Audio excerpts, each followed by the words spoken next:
हमारी धरती की एक अपनी मैग्नेटिक फील्ड है। यह मैग्नेटिक फील्ड धरती की रोटेशन की वजह से बनी है। हमारी धरती का कोर मोल्टन आयरन का बना है और जब वो रोटेट करता है तो उसकी वजह से मैग्नेटिक फील्ड बनती है। हमारी धरती की मैग्नेटिक फील्ड की स्ट्रेंथ 0.00005 टेस्लास है।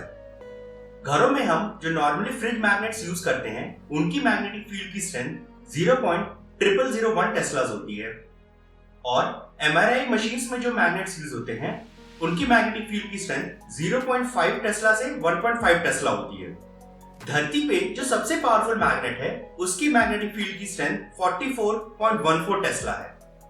ये सारी मैग्नेटिक फील्ड्स यूनिवर्स में पाई जाने वाली एक चीज के सामने कुछ भी नहीं है जिसकी मैग्नेटिक फील्ड 100 बिलियन टेस्लास होती है। आप अगर इस चीज के 1000 किलोमीटर के अंदर आ जाएंगे तो आपके शरीर के एटम्स अलग हो जाएंगे और आपका शरीर एक सूप बन के इस चीज में मिल जाएगा। तो आइए आज यूनिवर्स के सबसे बड़े मैग्नेटार को अच्छे से समझते हैं।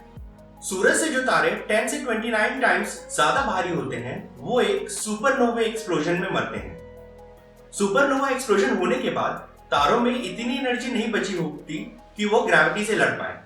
तो ग्रेविटी तारे में मौजूद जो कुछ भी मटेरियल है उसे बहुत ज्यादा ही कॉम्पैक्ट कर देता है।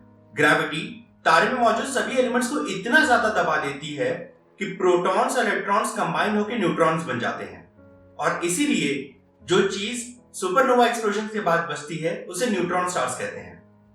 न्यूट्रॉन स्टार्स की डेंसिटी बहुत ही ज्यादा होती है और ये ब्लैक होल्स के बाद यूनिवर्स की सबसे ज्यादा डेंस चीजें होते हैं। न्यूट्रॉन स्टार्स का मास सन से 1.5 से 2 टाइम्स होता है और इनका डायमीटर सिर्फ 20 किलोमीटर होता है। ये तो कुछ ऐसा हुआ कि बैंगलोर जैसे शहर में हम 2 सूरज लाके रख दें। न्यूट्रॉन स्टार्स की मैग्नेटिक फील्ड खुद में बहुत ज्यादा होती है। यह लगभग 50 से 100 बिलियन टेस्लास होती है और धरती की मैग्नेटिक फील्ड से लगभग 1 ट्रिलियन टाइम्स होती है। फिर आते हैं मैग्नेटार्स। कभी कभी कुछ सुपरनोवा एक्सप्लोजन्स के बाद न्यूट्रॉन स्टार्स की जगह मैग्नेटार्स बन जाते हैं। ये मैग्नेटार्स नॉर्मल सुपरनोवा एक्सप्लोजन में नहीं बनते बल्कि 2 तारों के एक साथ जुड़ के सुपरनोवा एक्सप्लोजन में मरने के बाद बनते हैं। जब 2 तारे आपस में जुड़ते हैं या मर्ज होते हैं तब इनकी रोटेशन स्पीड काफी बढ़ जाती है जिसकी वजह से सुपरनोवा एक्सप्लोजन के बाद जो न्यूट्रॉन स्टार बनता है वो भी काफी तेजी से रोटेट कर रहा होता है। इसी रोटेशन की वजह से मैग्नेटार्स की मैग्नेटिक फील्ड न्यूट्रॉन स्टार से भी 1000 टाइम्स ज्यादा स्ट्रांग होती है। यह मैग्नेटिक फील्ड इतनी स्ट्रांग होती है कि अगर कोई मैग्नेटार हमारी धरती से 160,000 किलोमीटर दूर भी हो तब भी वह अपनी मैग्नेटिक फील्ड से धरती पे मौजूद सभी क्रेडिट कार्ड, डेबिट कार्ड वगैरह की सारी इंफॉर्मेशन गायब कर सकता है। और अगर आप गलती से या मैजिकली एक मैग्नेटार के 1000 किलोमीटर के दायरे में आ जाते हैं तो आपका शरीर अचानक ही डिफॉर्म हो जाएगा। आपके शरीर के सारे एटम्स एक लाइन में आ जाएंगे और आप एक एटम थिक जितनी शीट में बदल जाएंगे और फिर आपकी पूरी बॉडी डिसइंटीग्रेट होके मैग्नेटार में समा जाएगी। मैग्नेटार्स की मैग्नेटिक फील्ड से भी ज्यादा खतरनाक उनकी रेडिएशंस होती हैं। मैग्नेटार्स का जो सरफेस होता है वो मैग्नेटिक फील्ड की वजह से काफी स्ट्रेस और स्ट्रेन में होता है और कभी-कभी यह सरफेस क्रैक कर जाता है और इस क्रैकिंग अप को स्टारक्वेक्स कहते हैं। ये धरती पे आने वाले अर्थक्वेक जैसे ही हैं लेकिन इनमें बहुत ज्यादा एनर्जी रिलीज होती है।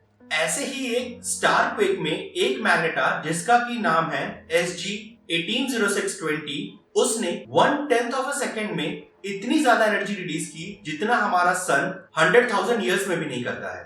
तो आप समझ सकते हैं कि मैग्नेटार्स में जब स्टारक्वेक्स होते हैं तो ये कितनी ज्यादा एनर्जी रिलीज करते हैं।